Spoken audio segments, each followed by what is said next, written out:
사도행전 10장 30에서 35절 말씀을 통해서 하나님 앞에 있나이다 라는 제목으로 하나님 말씀 함께 나누겠습니다. 여러분, 우리가 마음만 먹으면 사람 얼마든지 속일 수 있죠. 가능합니다. 그래서 10계명이 10계명이잖아요. 1계명부터 4계명까지는 우리가 하나님과 지켜야 할 계명이고, 5계명부터 10계명까지는 사람 사이에 지켜야 될 계명인데, 9번째 계명이 뭔지 아세요? 9번째 계명이 거짓 증언하지 말라라는 거예요.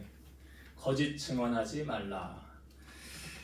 그 다른 말로 하면 진실하게 살라는 거죠. 왜 그럴까요? 하도 거짓이 판을 치니까. 그러니까 진실을 둔갑한 거짓이 사실처럼 퍼져나가니까 어느 것이 진실인지 나중에 헷갈리다는 거죠. 그래서 제대로 분별하지 못하면 거짓을 사실처럼 받아들이고 왜곡하게 된다는 거예요. 근데 절대 속일 수 없는 분이 있죠. 여러분 잘 아시잖아요. 하나님은 절대 못 속이죠. 예레미야 17장 9절에서 10절. 만물보다 거짓되고 심히 부패한 것은 마음이라 누가 능히 이를 알리오마는 나 여호와는 심장을 살피며 폐부를 시험하고 각각 그의 행위와 그의 행실대로 보응하나니. 그러니까 세상 사람은 내가 맘만 먹으면 다 속일 수 있어요. 근데 하나님은 속일 수가 없어요. 그래서 하나님께서 보는 눈이 가장 정확합니다. 이 말은 하나님의 평가가 가장 정확하다는 거죠. 성경에 보면 어떤 인물들을 소개할 때 그 사람을 어떻게 소개하는지, 제가 몇 사람을 지금 소개를 한번 해볼게요. 이건 제 소개가 아니라 하나님의 소개예요. 자, 노아를 먼저 소개해볼게요. 창세기 6장 9절. 이것이 노아의 조건이라 노아는 의인이요 당대의 완전한 자라 그는 하나님과 동행하였으며. 누가 이렇게 평가했다고요? 하나님이요. 하나님의 평가라는 걸 여러분 잘 기억하셔야 돼요. 그 다음에 욥이라는 사람 있죠. 고난당한 자의 대명사. 욥은 욥기 1장 1절. 우수당이 욥이라 불리는 사람이 있었는데 그 사람은 온전하고 정직하여 하나님을 경외하며 악에서 떠난 자더라. 그러니까 하나님이 인정한 거예요. 욥 너는 나를 경외하는구나. 여러분, 경외에 대해서 제가 자꾸 말씀드리지 않습니까? 경외가 뭐라고 그랬어요? 두려운 마음 가지고 공경하는 것. 그렇죠? 하나님을 두려운 마음으로 섬기는 거예요. 그게 경외예요. 그 다음에 사가랴와 엘리사벳, 세례 요한의 부모님 아닙니까? 누가복음 1장 6절. 이 두 사람이 하나님 앞에 의인이니 주의 모든 계명과 규례대로 흠이 없이 행하더라. 말씀대로 살았다는 거잖아요. 누가 인정하는 거예요? 하나님이 인정하는 거예요, 지금. 예수님께서 빌립에 의해서 그의 친구인 나다나엘이 주님 앞에 올 때 주님이 나다나엘을 보고 하셨던 말씀이 이거예요. 이는 참 이스라엘 사람이라 그 속에 간사한 것이 없도다. 그 간사함의 다른 말이 뭐예요? 진실한 사람이라는 거잖아요. 앞과 뒤가 똑같은 사람이라는 거 아닙니까? 그러니까 하나님은 무엇을 보고 사람을 평가하십니까? 중심이죠. 잠언 21장 2절. 사람의 행위가 자기 보기에는 모두 정직하여도 여호와는 마음을 감찰하시느니라. 여호와 뭘 보신대요? 네, 여러분 마음 지금 다 헤아려 보고 계세요. 사무엘이 이스라엘 두 번째 왕이 이제 사울이 하나님의 말씀에 불순종함으로 내가 이스라엘 두 번째 왕을 이새의 집에서 예선하였느니라. 너는 가서 그에게 기름을 부어라. 그러니까 사무엘이 이새에게 내가 너 아들들 다 데리고 와서 이 제사에 참여하라 그러죠. 근데 그때 이제 왕이 될 자에게 기름을 부으려고 했던 거예요. 사무엘이 이새의 장남인 엘리압, 아마 서열대로 순서대로 섰겠죠. 이새의 장남인 엘리압을 딱 보고 나서 자기가 혼자 말하기를, 사무엘이 혼잣말이요 이게, 여호와의 기름 부으실 자가 과연 여기 있구나. 아, 하나님이 참 사람을 잘 뽑아 놓으셨네. 정확하시네. 근데 묻지도 않고 기름을 부으려고 할 때 하나님의 음성이 사무엘에게 들리잖아요. 뭐라고 말씀하셨습니까? 그의 용모와 키를 보지 말라. 내가 이미 그를 버렸노라. 내가 보는 것은 사람과 같지 아니하니 사람은 외모를 보거니와 나 여호와는 중심을 보느니라. 여러분, 사람이요, 사람 마음 다 알 수 있어요? 모르잖아요. 우리 10길 물속 알아도 한 길 사람 속 모른다면서요. 그래서 사람은 사람을 속일 수 있는 거예요. 가장 가까운 사람도 내가 마음만 먹이면 속일 수가 있어요. 야곱이 자기 친정에서 떠나서 이제 가나안 땅으로 가려고 할 때 그 아버지 라반이 이제 점치는, 자기 집안의 중요한 신이라고 섬기는 드라빔이라는 게 있었죠. 이제 조만한 이 우상 덩어리. 그거 아버지 거 몰래 가지고 나오잖아요. 근데 이거 아무도 몰라요. 라헬이 가지고 나오는데 자기 남편 야곱도 몰라요. 그 나중에 라반이 야곱에게 7일 길을 쫓아와서 너 왜 내 거 내가 소중히 여기는 거 그 드라빔 가져갔어? 그랬더니 야곱이 그때 뭐라고 그래요? 아, 난 가져간 적 없다고. 그럼 여기서 찾아보라고. 여기서 나오면 그 사람을 죽여도 된다고. 만약에 라헬이 가져간 걸 알면 그런 말 하겠어요, 야곱이? 모르는 거잖아요. 그러니까 라헬이 맘만 먹으니까 남편도 다 속일 수 있는 거예요. 그 나중에 라반이 와가지고 이 라헬에게 아유 지금은 제가 이 생리 중에 일어날 수가 없습니다. 그 밑에 숨겨놨잖아요. 못 찾아갔어요. 그러니까 다 맘만 먹으면 속일 수가 있는 거죠.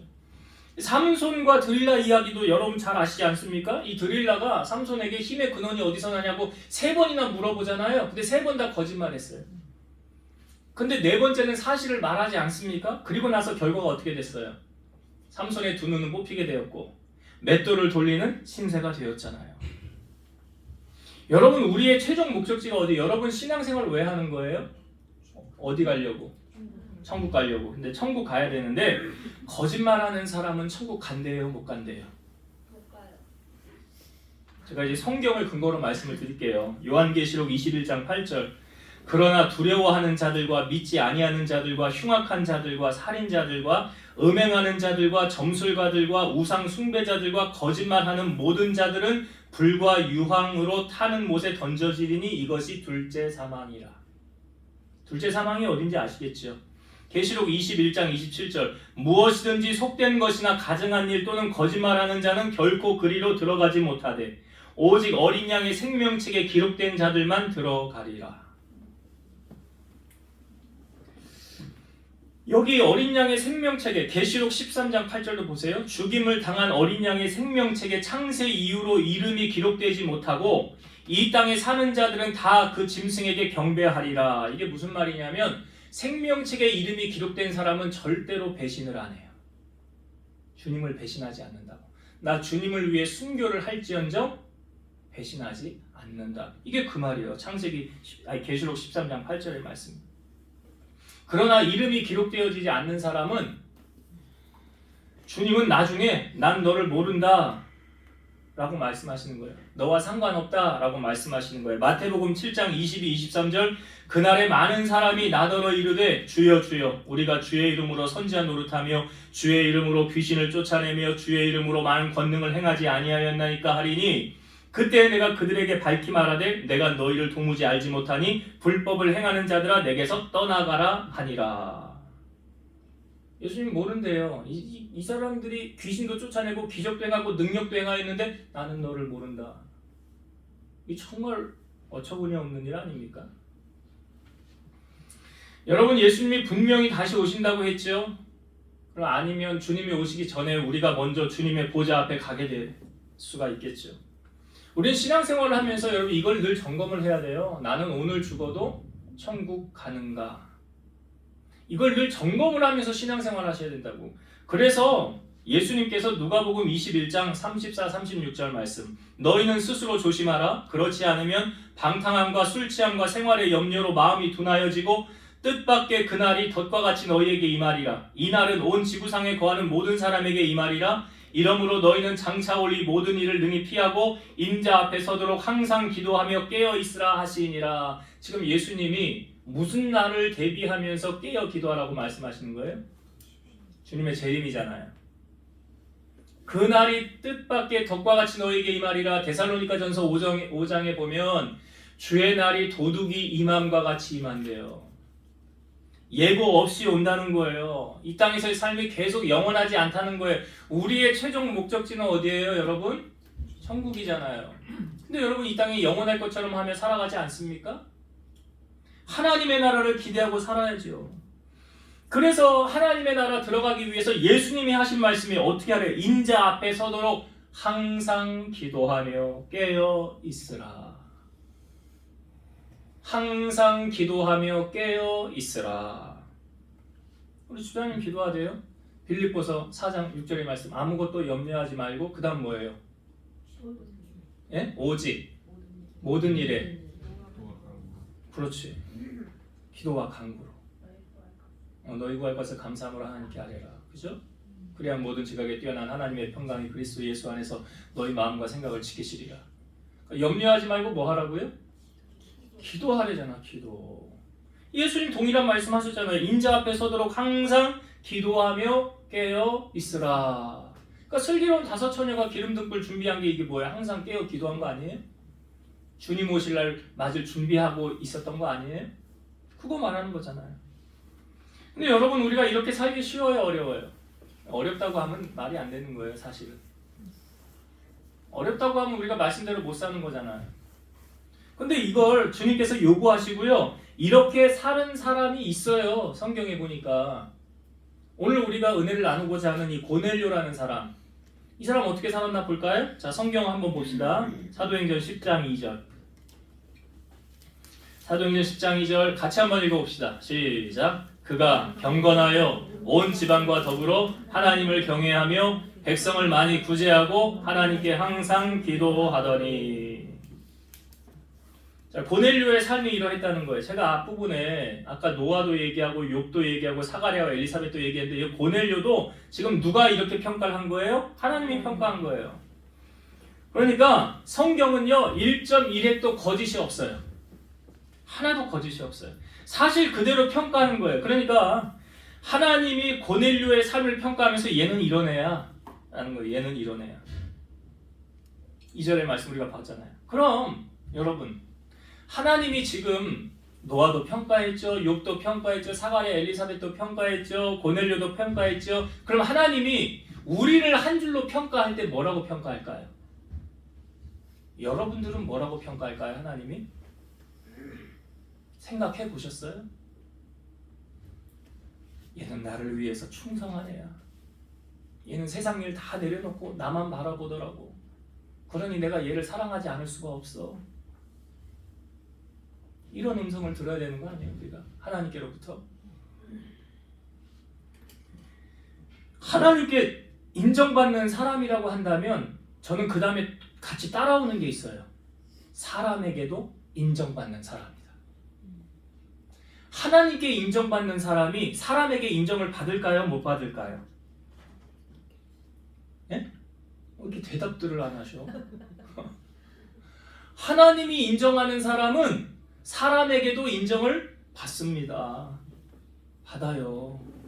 이게 역으로 말하면 하나님께 인정을 못 받기 때문에 사람에게도 인정 못 받는 거예요. 제가 왜 이렇게 확신을 가지고 얘기한 줄 아세요? 오늘 성경에 그걸 보여주고 있거든. 여러분, 인격이라는 건 뭔지 아세요? 인격이 이거래요. 아무도 보지 않는 곳에서 행하는 나의 행동. 그게 인격이래요. 우리는 사람을 의식할 때는 거짓으로 나의 인격을 갖추기도 하잖아요. 꾸미기도 하지 않습니까? 근데 아무도 안 볼 때는요. 누구도 의식하지 않잖아요. 예? 누구도 의식하지 않잖아. 아무도 안 볼 때는. 내 하고 싶은 대로 하고 내 말하고 싶은 대로 하고 내 행동하고 싶은 대로 하는 게 아니에요. 근데 그게 인격이래요. 그러니까 사람의 인격이요 이중성을 띠면 그 사람은 사람들이 나를 볼 때는 잘해요. 이게 이중적인 인격의 소유자예요. 근데 안 볼 때는요. 하나님께서 이스라엘의 두 번째 왕 아까 엘리야, 너 얘는 아니야. 영무와 신장을 보지만 얘는 탈락이야. 사람은 외모를 보지만 나 여호와는 중심을 본다. 그리고 그 집에 아들이 원래 8인데 7째까지 집에 있었고 마지막 막내는 양치고 있었지요. 그 마지막 양치는 애 빨리 데려오라고 그러잖아. 그 와서 딱 섰더니 이 아이가 왕이 될 자래요. 그게 누구예요? 다윗이잖아요. 그러니까 하나님이 뭘 보고 다윗을 이스라엘의 두 번째 왕을 세우셨느냐? 근거가 있어요. 시편 78편 70에서 72절. 또 그의 종 다윗을 택하시되 양의 우리에서 취하시며 전 양을 지키는 중에서 그를 이끌어내사 그의 백성인 야곱 그의 소유인 이스라엘을 기르게 하셨더니 이에 그가 그들을 자기 마음의 완전함으로 기르고 그의 손의 능숙함으로 그들을 지도하였도다. 하나님께서 왕을 뽑을 때 어디에서 왕을 취하셨다고 그럽니까? 우리의 양에서 취하시되. 우리의 양에서 취하시되. 자, 양치는 거 이스라엘 모든 남자들 다 해봤을 거예요. 근데 거기에서 하나님이 얘는 탈락이야. 얘는 안 돼. 왜요? 양칠 때 아무도 안 보잖아, 사실은. 그럼 뭐 잘해봤자 뭐. 티가 나겠어요? 그리고 그 잘한다고 그게 뭐 내 것이 되겠어요? 그러니까 하나님이 다윗을 그 우리의 양에서 취하셨다는 거 아닙니까? 그리고 그 근거를 그 마음의 완전함으로 기르고 그 손의 능숙함으로 그들을 지도하였도다. 그러니까 하나님이 이거죠. 어휴, 너 양 치는 거 보니까 내 백성 맡겨도 되겠다, 야. 이게 이렇게 연결된 거 아니에요? 그러면 다윗이 양을 칠 때 아무도 안 보잖아. 근데 그가 의식한 게 있어요. 우리는 다윗을 보면서 여러분 꼭 본받기를 바라요. 이 부분은 다윗은 어떠한 신앙으로 그는 하나님을 섬겼느냐? 시편 16편 8절 내가 여호와를 항상 내 앞에 모심이요 그가 나의 오른쪽에 계심으로 내가 흔들리지 아니하리로다. 내가 여호와를 항상 어디에 모셔? 내 앞에, 내 앞에.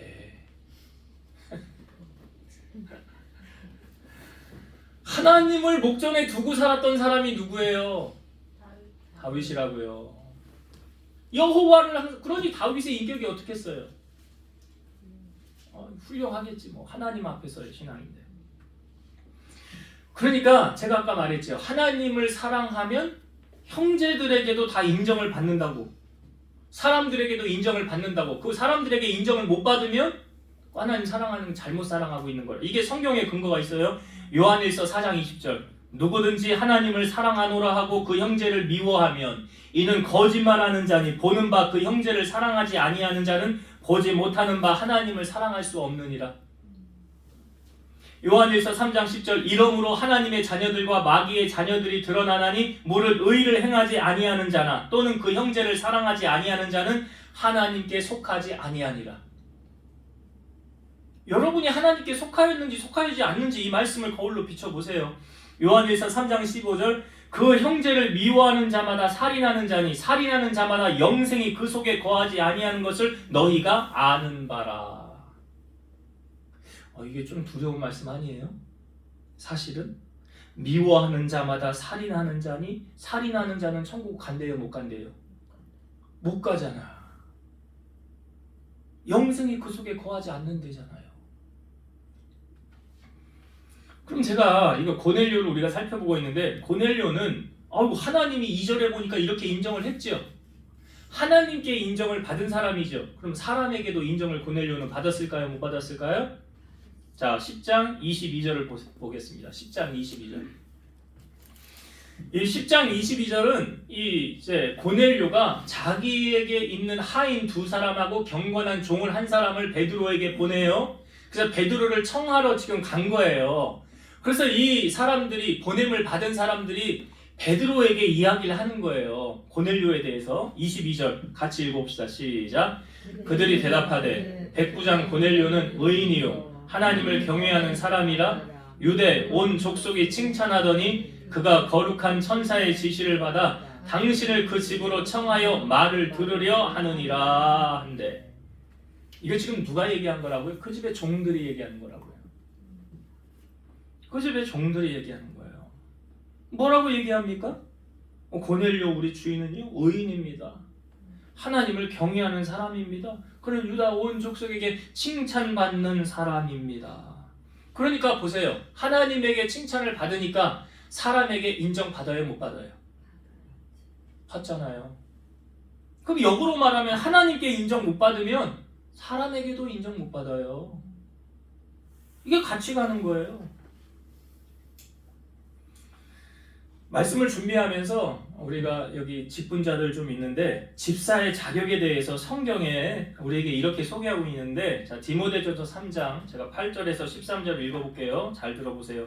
이와 같이 집사들도 정중하고 일구이연을 하지 아니하고 술에 임박이지 아니하고 더러운 일을 탐하지 아니하고 깨끗한 양심의 믿음의 비밀을 가진 자라야 할지니 이에 이 사람들을 먼저 시험하여 보고 그 후에 책망할 것이 없으면 집사의 직분을 맡게 할 것이요 여자들도 이와 같이 정숙하고 모함하지 아니하며 절제하며 모든 일에 충성된 자라야 할지니라.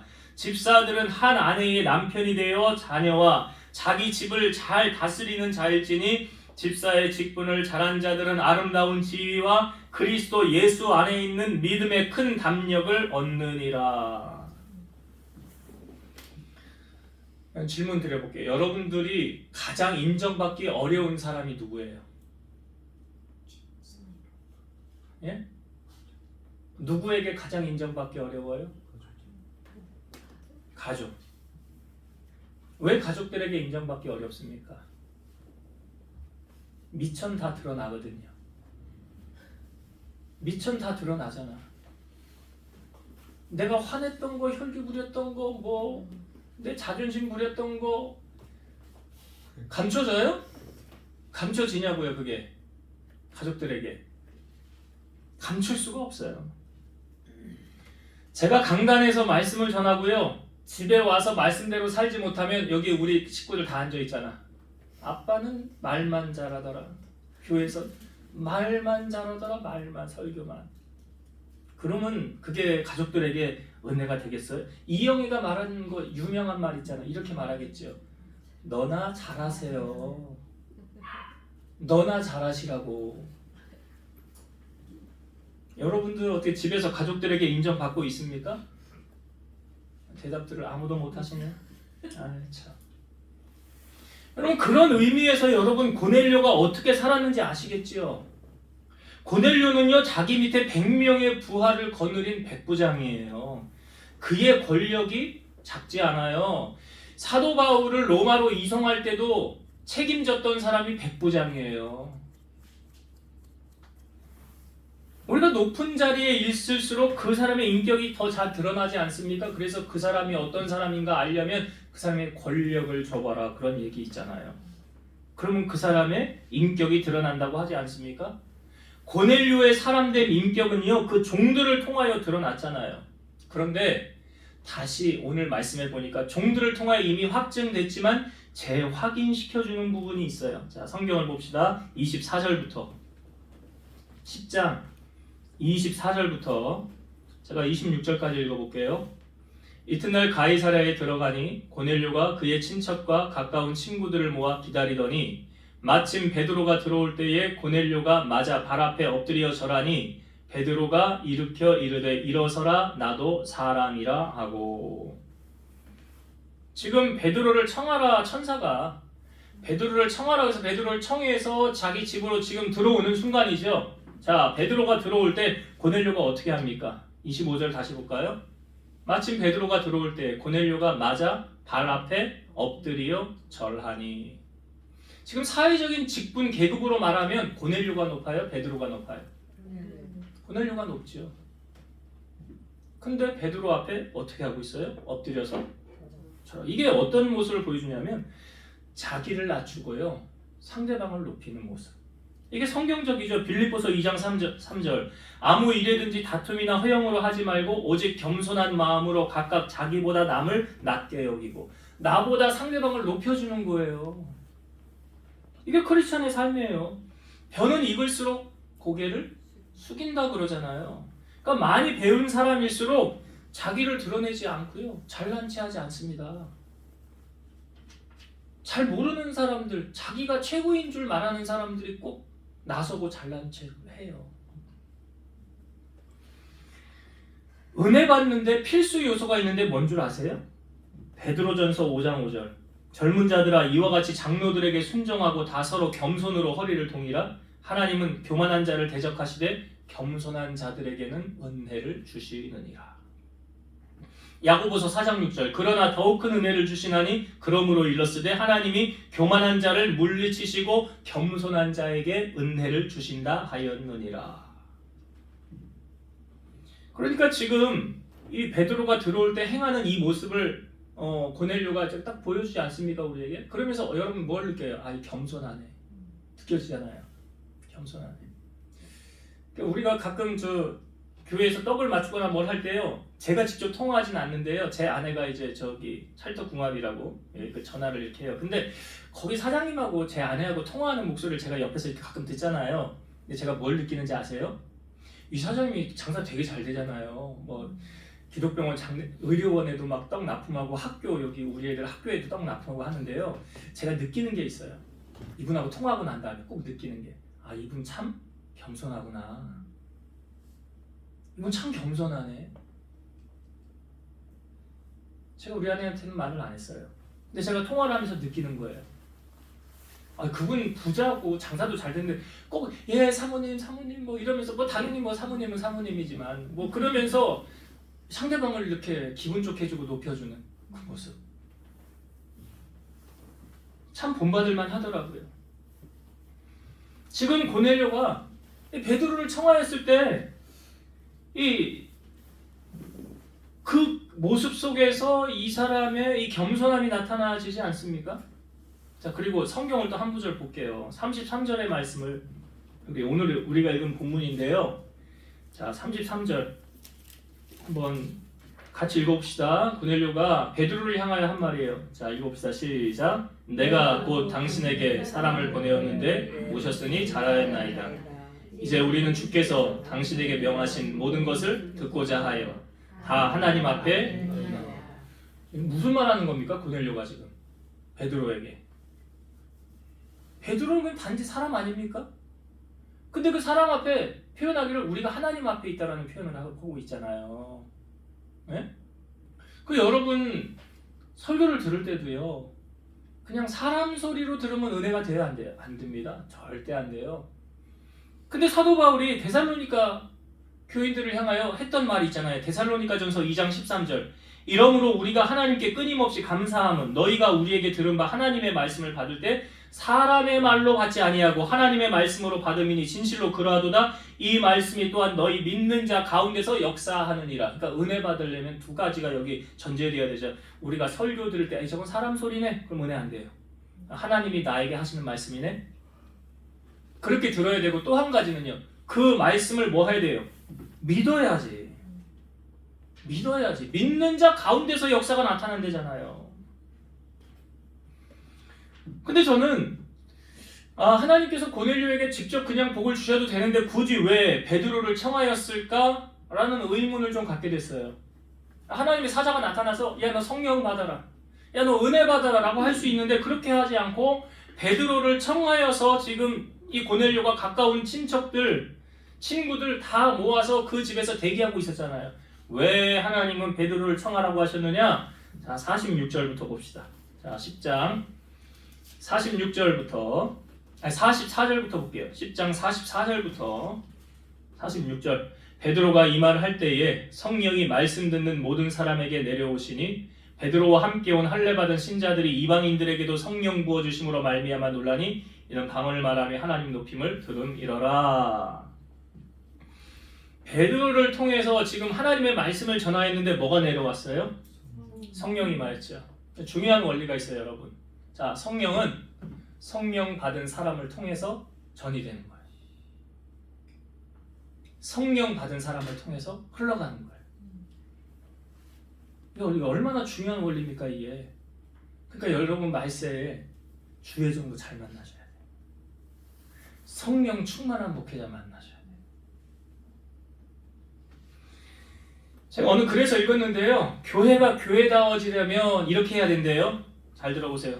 교회가 교회다워지려면 성령과 교통하는 성도가 다른 성도와 교통해야 교회다워진다. 따라해 봅시다. 성령과 교통하는 성도가 다른 성도와 교통해야 교회다워진다. 그러니까 누구와 만나 교제해야 되느냐? 성령 충만한 사람. 성령 충만한 사람.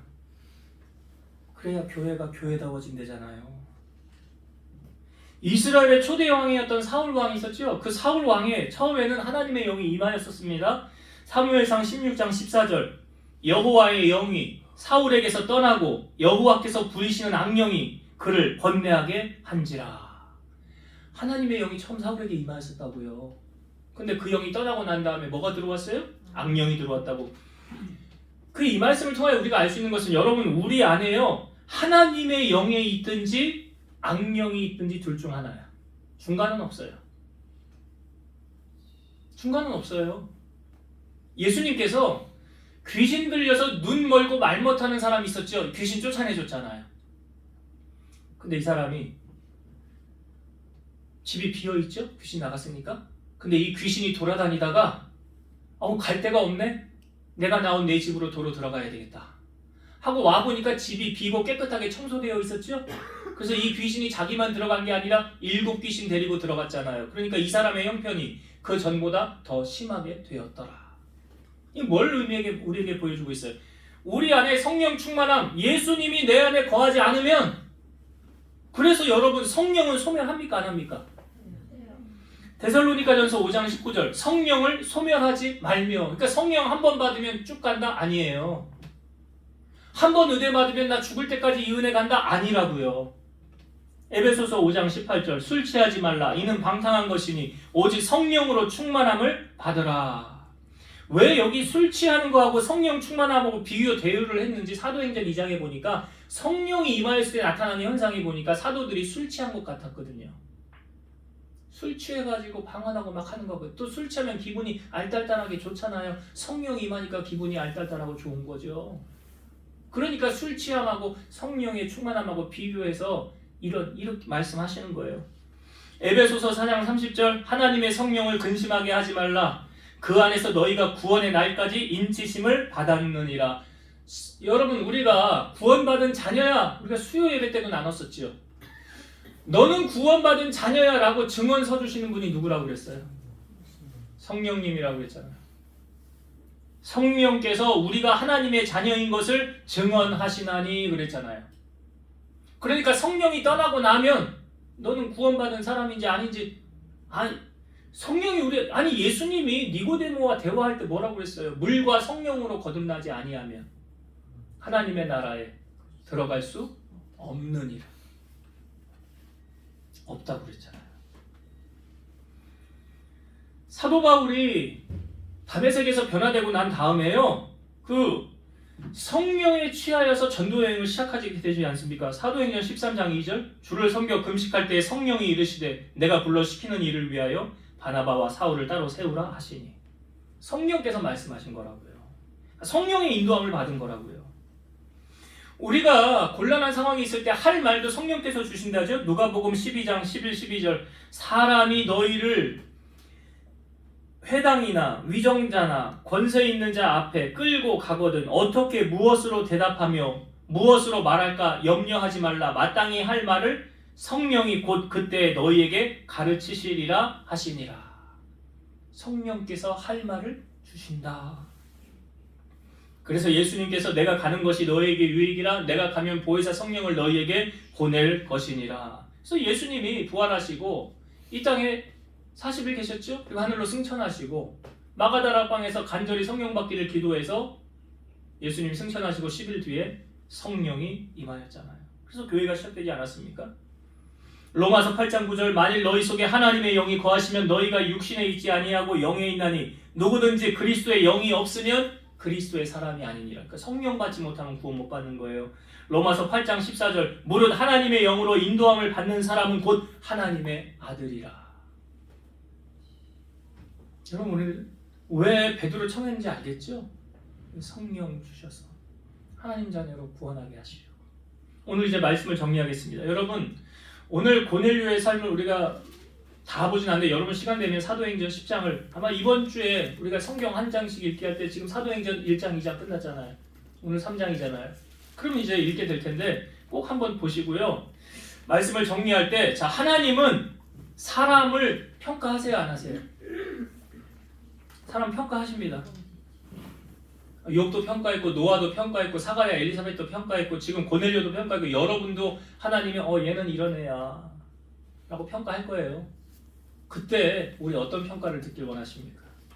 여러분 하나님께로부터 이런 말 들었으면 좋겠어요. 착하고 충성된 종아 네가 작은 일에 충성하였으니 내가 큰 것을 맡기리라. 이런 음성 우리가 듣길 원하고요. 자 고넬료가 하나님께로부터 인정을 받으니까 사람에게 인정받아요 못 받아요? 저는 교회 다니면서 손가락질 당하는 사람 있으면 하나님 못 만난 사람 같아요. 아직 신앙생활 제대로 못하고 있는 사람 같아요. 고넬료가 지금 손가락질 당했습니까? 하인에게, 종들에게, 친구들에게? 안 당했잖아요. 그럼 우리도 그렇게 살아야죠. 이건 뭘 우리에게 말하고 있습니까? 그의 신앙이 하나님 앞에서의 신앙이었더라. 여러분 눈 가리고 하지 마세요. 눈 가리고 아웅하십니까? 사람 얼마든지 맘만 먹으면 속여요. 그러나 하나님은 못 속이잖아요. 그 다윗이 내가 항상 여호와를 내 앞에 모시며, 그게 코람데오의 신앙이라고, 하나님 앞에서. 우리가 오늘 이 신앙 갖기를 원하고요. 하나님은 사람을 통하여 일하시는데, 자, 어떤 사람에게 은혜를 주십니까? 겸손한 자에게 은혜 주세요. 잠언은 여러 부분에서 말합니다. 교만은 패망의 선봉. 그러니까 망하고 싶으면 교만하면 빨리 망해. 금방 망해. 얼마 가지도 않아요. 그래, 망하려면 교만하면 돼. 목 뻣뻣하게 하고 내가 제일 높아, 내가 왕이야, 그럼 망해. 금방 망해. 근데 겸손히 허리를 숙이고 머리를 숙이고 낮아지면서, 고넬료가 베드로 들어왔을 때 어떻게 했다고요? 네. 그게 뭐예요? 나보다 상대방을 높여주는 거잖아요. 그게 은혜 받는 지름길이라고. 그게 말씀을 들을 때도 사람 말로 들으면 은혜 안 돼요. 그래서 겸손한 자에게 하나님 은혜를 주시더라. 그리고 사람을 통하여 하나님이 은혜를 주시죠. 베드로 왜 청하라고 그랬어요? 베드로에게 받은 성령이 오늘 임하는 거예요. 오늘 그 성령 여러분들도 충만하게 받으셔서 세상을 승리하며 살아가는 여러분 되시길 주의 이름으로 축원드립니다. 기도하시겠습니다. 지금도 살아서 역사하시는 하나님, 하나님은 사람을 보시면서 한 사람 한 사람 다 평가하고 계십니다. 우리는 하나님께로부터 어떤 평가를 들을까요? 바라기는 우리 성도들 하나님 앞에 섰을 때 착하고 충성된 종이라는 칭함을 다 듣는 우리 성도들 되게 하여 주옵소서. 하나님께 인정받는 사람은 사람에게도 인정받습니다. 오늘 고넬료가 그러했습니다. 우리는 그리스도인으로서 세상 속의 빛과 소금의 역할을 감당하고 있습니까? 사람들에게 어떤 평가를 받고 있습니까? 하나님에게 인정받는 자들, 세상 속에서도 인정받는 자들로 살아가게 하옵소서. 이렇게 살아가기 위해서 날마다 깨어 기도하라고 말씀하셨사오니, 주님 다시 오심을 기다리고 사모하며 기도함으로 최후 승리 얻는 천국에 입성하는 우리 성도들 다 되게 하여 주옵소서. 예수님 이름으로 기도드리옵나이다. 아멘.